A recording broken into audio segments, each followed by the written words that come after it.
Hello, I'm Sam Crow from Claritystamp UK. Welcome to YouTube Tuesday. Today I've got my gel plate out again, the gel press, the large plate, 9 by 11 I believe it is. I'm playing with Tina's layering stamps and one of Tina's flower stamps, Flowers 1 that is. And I'm making this card here. So, nice, typical gel plate background. This card is a lot of fun. Every time I get gel plate out, I say this card's a lot of fun because the gel plate's a lot of fun to play with. And I know a lot of people are still scared of it, but believe me, just get it out, put some paint on, take a little print, and you'll never be scared of it again. It's so easy to use. And it's a tool. It's a tool to have in your craft room, and because you can do so much with it. So, with this card, I love these stamps, absolutely love these stamps. Now you can see they're really well loved, aren't they? You don't always have to stamp with ink, you can stamp with paint. And it doesn't do the stamps any harm, these are really good quality. It washes off if you soak it in soapy water. I will wash them eventually when I get a chance, but it doesn't matter because I'll still get the imprint because they're such good quality stamps. So, I like to work with sets of colours, and I'll just show you a few colours. I mix all my paints up as well. So if I'm wanting like a nice sort of grungy look like this, what I class is like a professional grungy look, but not professional because I've done it, professional because of the depth of the colours. And I think the colours definitely make or break a project in my books, I do anyway. So you can see I'm using like the reds, putting a bit of green in because sometimes you just want to bring in a bit more colour. So the green and the yellow is, the yellow and the blue that I'm using is making the green because the colours match up as well, making new colours. But the blue is what's highlighting that and making it not look so messy. So you need some areas that stand out a bit more than the others. So the colours I tend to go for, I love chalky paint. So this is the Viva, what's it called, mustard. Now mustard yellow to me is the best form of yellow because it's a really, really warm colour, gives a really good background and helps other colours look warm as well if you've got, cool colours. This one as well is the, I'll put my glasses on, shall I, so I can read it. Right. The carmine red, which is another lovely colour. It's very deep and it goes great with this mustard. And then I'm just chucking in a bit of what's the word? Well, an odd one, I suppose, because you wouldn't necessarily always use this paint with these chalky paints or these colours. But this is the light blue from the Viva paints, which is more of the plasticky type paint rather than chalky. I'm going to see what it looks like because I know in the past when I've used it, it really pops out from the background of the chalky paints. So that's the three mixes I'm going to use. Sometimes I'll go for the brights. So say if I was going for the brights, we've got the versions here in the Fresco and in the Viva. So there's the pink in the Viva or the pink semi-opaque, I can't say that. Let's call it pink. I'm sure Simon, the cameraman, will put that name in for me because I just absolutely can't pronounce that. So if I was going a bit bright, I'd take these away. And like I say, just mix up your paints. This is the chalky one. This is more of the plasticky one. So if I'm doing this pink, I like pink. I love the deep pink, but it can also be a little bit irritating. So I like to put a nice deep petrol blue with that or something like that. Black as well. Black goes lovely with pink. And then I'd put a bit of yellow in there as well to warm that up. Now I know some of you might think, oh, they're mad colours to put together, but they do work. To me, there's no rules about colour. Blue and green should never be seen. Well, that's gone out the window now because everyone's using it all the time. To me, colour works if you have two colours that complement each other, like the pink and the yellow, and then a highlighter. And the same here, these two complement each other. And that's not a highlighter, but it'll go, it's more of a muted, so they stand out more than that. In this one, this is one that stands out. So you could do a lot of other colours with this. So I'll work through. I'll keep adding colours in as I go to show you. So, but these are the two I'm going to start with. So shall I actually do some spraying? Right. And I'll talk a bit more about the colours later. So I'm going to put the colour on the gel plate. I'm going to stamp with the inks, and I'm going to do two. The reason I'm going to do two is I want some first and secondary stamping, and also I want to be able to cut this flower out at the end. So one of them will get cut up, one of them I'll use as a card. So let's get going. Right. So I'll start with these first. When I put colour on the gel plate, I never, or very, very rarely, mix them into one colour. To me, if you're putting 3 colours on a gel plate, you want to see 3 colours when you finish your project. Otherwise, what's the point of using all these lovely colours, really? I don't normally put this much paint on, but I'm going to bring it all the way down. So I'm just going to stripe this across. So you can see that the blue's disappearing a little bit more because it's a completely different consistency of colour. But when you see that on the card, it just sort of peeps up through the colours. It's lovely. I'm going to bring that down there and bring that down there. So, because I've lost the blue a little bit, I'm going to put a little bit more in the middle. Just take that off.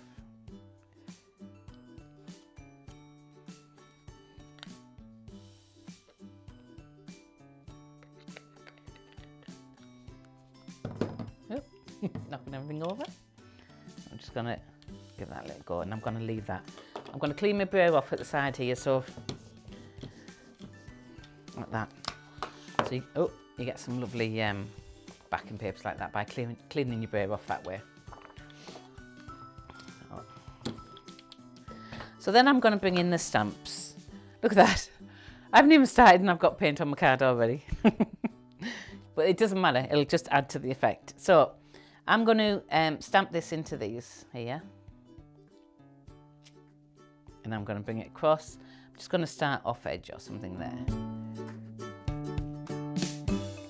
There. So that's exactly what I want. I want it to be patchy like that. So we'll come back in again. This is beautiful stamp, this. So I'm going to try and get more blue and see where that goes. I might actually do it across the two.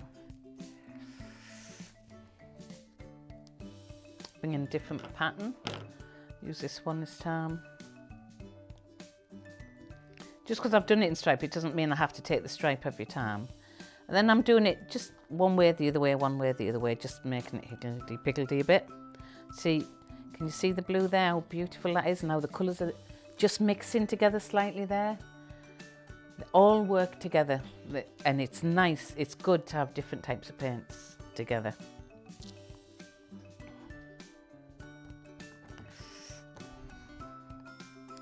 Do a secondary.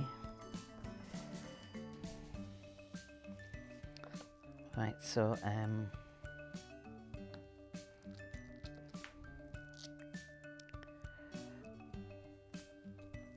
just literally making it up as I go along, just following what I've got down there. I'll stamp that off there. And then I'll get to the next one. That's a nice one as well. Come back. So although we've got the 3 colours, it actually looks like a lot more colours, see, doesn't it? Because it's starting to blend in a little bit. So I'm going to come across some of them. If it doesn't stamp, just do it again. Stamp off the page as well. And this one. I'm trying not to be too symmetrical with this. So if you could bear with me, I'm just going to get my gel plate petite.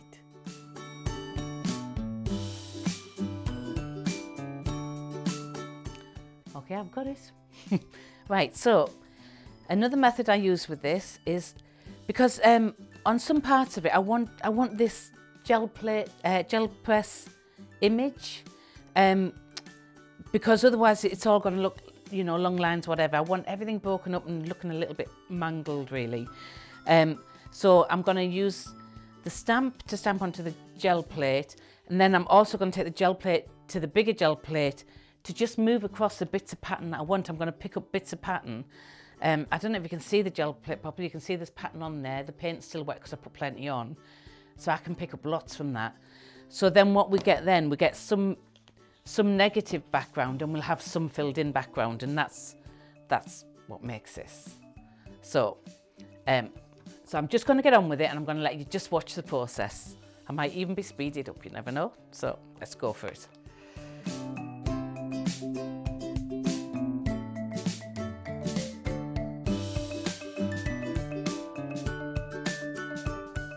Bring in the petrol blue now. I'm not ready for the full highlighting stage yet, but I just want to get bits of it in there, and then I'm going to fill some more of the backgrounds in with the gel press, using it off this again. So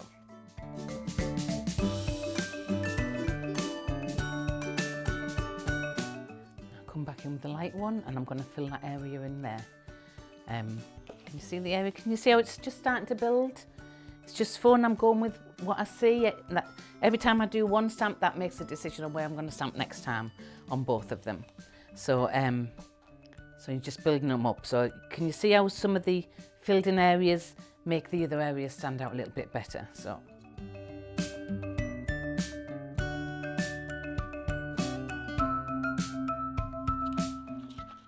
sorry, Barbara, that went on your mat, but never mind.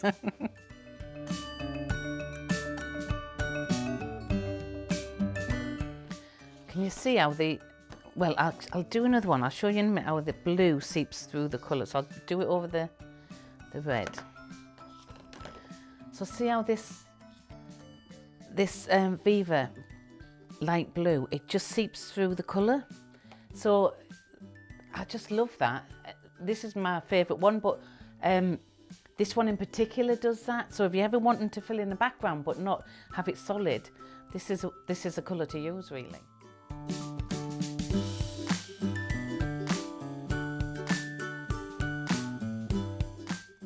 You see, I'm just picking up the pattern. I'm picking up the pattern that I'm putting in with the stamps, and then it's always, you know, if you wanted to just do ATCs or something with this, you've always got that shape if you do it this way as well. But I just want bits of it, bits filled. And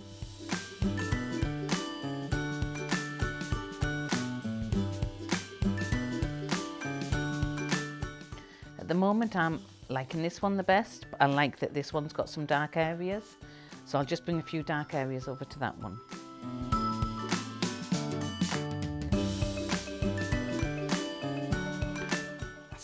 About, say, Tina stamps are gorgeous. You can have a full panel, you can layer them, but you can have tiny bits of them, and they look like proper mixed media backgrounds. I absolutely love them.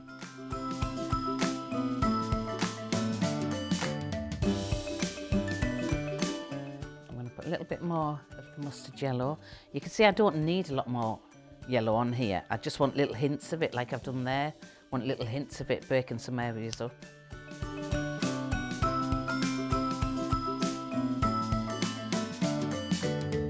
Got to remember that when you're doing this much, I mean, this is a very heavily patterned card, but if you tone it down with something like this, I think it works.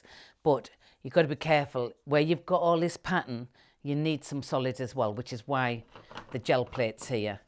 So at the end, I think I'll finish my solid bits at the end. So sometimes I work the other way around, but then but if you make it too solid, it's hard to get the pattern to show. So it's just, you just got to have a good old play, really. It's fun to play. You're not doing anything in particular. It doesn't matter if it doesn't look exactly like you want. You're just having a bit of fun, aren't you, with the stamps and things.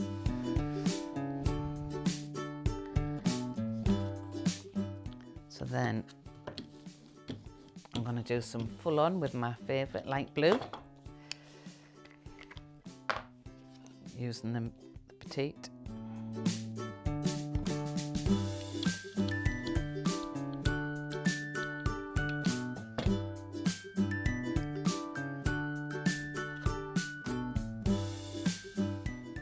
I'll pick it up off here. I've got a bit of pattern here, and I don't, can you see it? Just got to try and pick that bit up there. So fingers crossed I'll get it without squashing it too much. So just gently, I'm not pressing down, I'm just gently putting the gel plate on there to pick it up. I think I got a little bit of it, so let's put it over a colour where it'll show. It didn't work out as well as I thought, but it still adds interest to what we're doing. I really wanted to pick that up. So, okay, so let's take the card to the image. So I just want it around this area here, so I'm just going to put it over there and just tap my finger gently to see if I can pick that up. Yeah, I got it a little bit. I like that though, I love the patchiness there. So I might do a little bit more of that as well.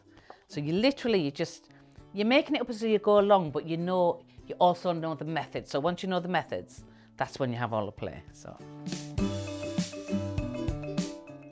now it's starting to look a little bit more framed. That one's almost there. So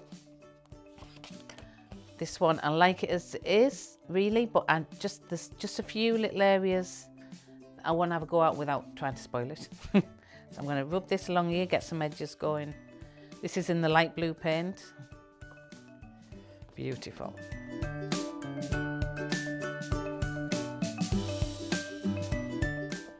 Can you see? I was just slightly edged it. You could see, if I show you against there, look, you can see just a hint of the blue, and that makes your card stand out, and it takes everything to the back a little bit as well. So let's do a bit more of that. I'll put some more blue on. You could do that with a paintbrush as well. You could just flick the edges, but I like how it kind of seeps over the edge when you do it this way.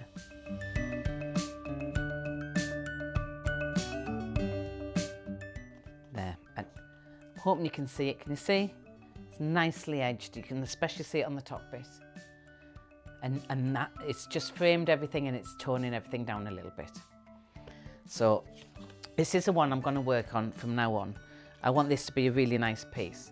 So as you see, I did this little bit. So the other card I'll cut this strip out of, or I could just make a strip because I've still got everything there on the gel plate.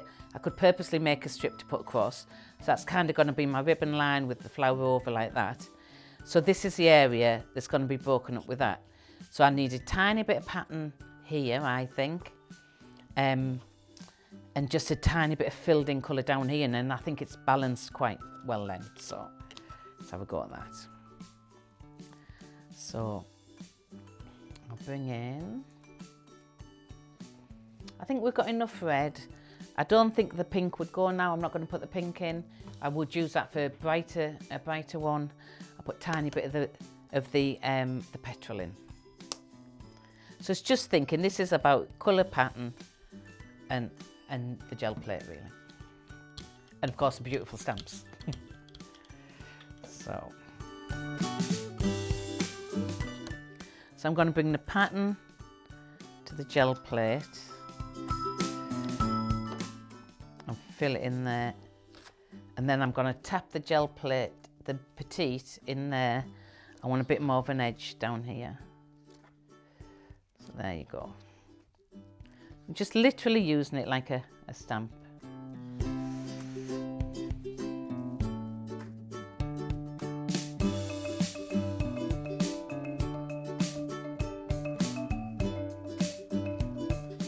Let's do symmetrical. So I'll.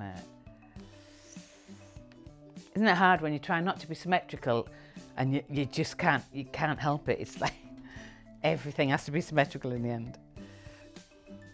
So I'll go over that, break that up a little bit, do a tiny bit top.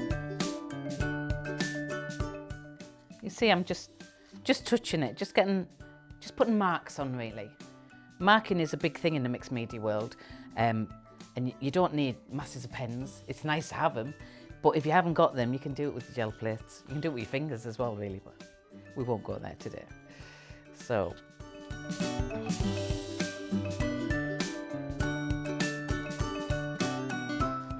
So now I'm going to break this up. We're very nearly there now. So mustard yellow for that.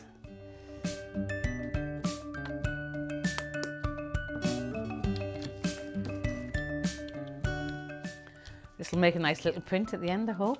I'm just going to tap this. Just break up this blue a little bit now.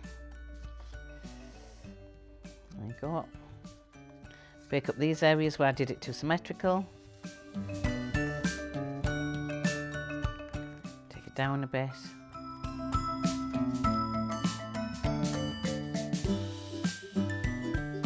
I think that's quite balanced. I'm going to leave that, so that's, see how the middle bit, that balances out a bit. Some of these bits need breaking up. So let's just actually put them on this on top of what I've already got. So there, did you see how that just disappeared? So if you do too much, you can make it disappear again quite easily.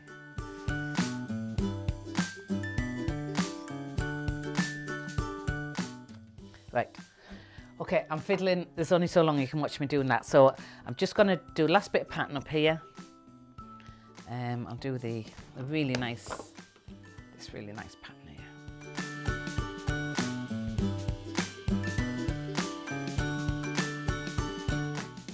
Right, so I think I need to leave it there or I'll end up spoiling it. She says, doing a bit more. So I'm quite happy with that. So then I would cut this out, like I say, you don't need to watch me doing this. I'd cut that out, like I say, and then I'd maybe put it there, or could turn around and put it there to break that area, which I think that's the best one. I think I went a little bit over the top there, but I wanted to show you the technique. So ignore that bit. That's what I'm looking for really, and a little bit of that there. So then you put that on and then literally stamp out your flower.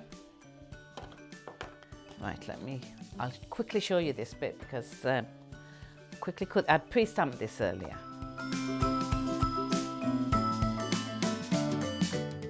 So that would sit on there. And if you're doing a panel and you get the line panel, this hides that anyway. So I'll put that there like that. So then I would stamp onto this card, or you can do this on a piece of paper if you want to use this as a full card, to get this bit here. I actually did this one on paper. So and then you just cut the leaves out and then just sit them on top of then twist it so that that leaf is coming in between these leaves. Can you see? So there's the white stamp under there, and then they come in between to break it up, and then that brings the background forward to go with that, but this tones it all down as well. So, and that's what gives you the balance for the card. So there's another one of my art cards. I like to call them art cards because it's about making pieces of art and using the stamps and the stencils and everything to enhance them, to let you have a bit of fun while you're playing them. Instead of thinking, oh, where do I put this, where do I put that? You make the backing first and then you make it into a card. So little art cards, little pieces of art. You can pile them up and then you've always got a birthday card. So I hope you enjoyed that. I hope you'll have a go. You can see it's easy. I'm just using this as a palette. I'm using it as a stamp. It's just there for you to play with. So if you did like the video, please like and subscribe down below. If you have a go, I'd love to see it on Claritystamp Worldwide page on Facebook. And please visit barbaragraysblog.com. barbaragrayblog.com. Please visit a blog, that's what I'm trying to say. It's a fun blog, it's an educational blog. She blogs every day. She's been doing it for years, and you know, it's brilliant that she's kept on top of it so that everybody's got somewhere to go and see how to use the Clarity products. And if you'd like to buy any of the products I've used today, you can buy them at claritystamp.com. Thank you for watching. I hope you come back again. Bye for now.